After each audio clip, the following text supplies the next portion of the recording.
The latest updates coming from the United States, where floods triggered by heavy rains have claimed several lives in Alabama. Roads have been closed and houses remain submerged. People have been advised to move to higher ground as authorities carry out rescue work in the state. On your screens now is a video which shows raging floodwaters swamping homes and roads. Unusually high rainfall has triggered floods. Some regions are now experiencing more than 5 inches of rainfall.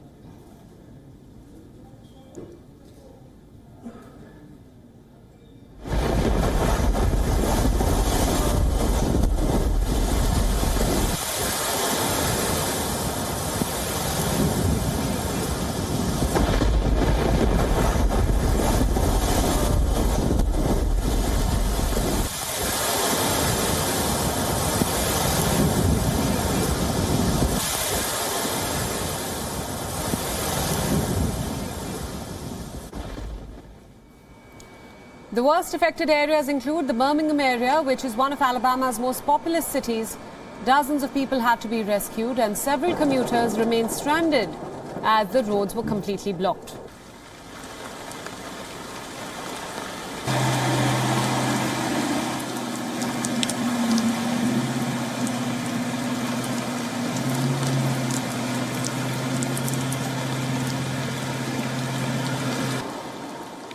It was just flooding. Water was flowing. I called 911. Water was coming in the car so fast that I had to bail out the window. And then as I started across this parking lot, a police officer met me halfway and got me to Highway 31, where my husband picked me up. The floods have submerged cars and chances of accidents have increased due to low visibility.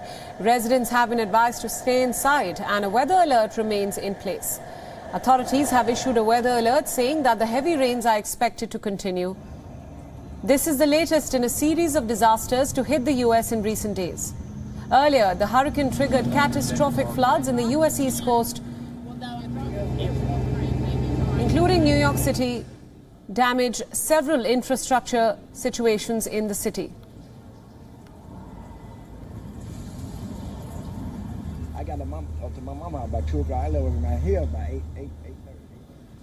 Staying with the U.S. now, from New York to Boston, frequent floods have taken a toll on transit systems across the U.S. and some of the nation's busiest metro rails were inundated and damaged.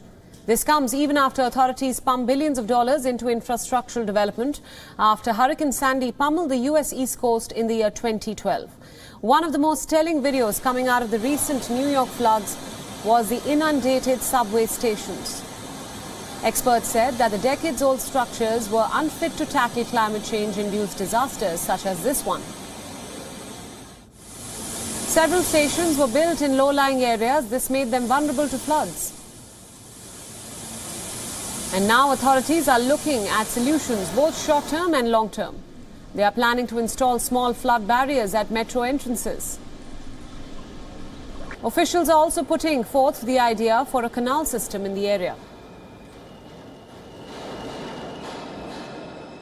We don't have the option to lose against climate change. All of us who are passionate about New York and the city and the excitement and the dynamism, everything that the city represents, know that New York does not exist without mass transit. You cannot move 4 million people into central business districts every workday, or even a fraction of that, without the mass transit system. There aren't enough parking spaces on the face. WION World is now available in your country. Download the app now and get all the news updates on the move.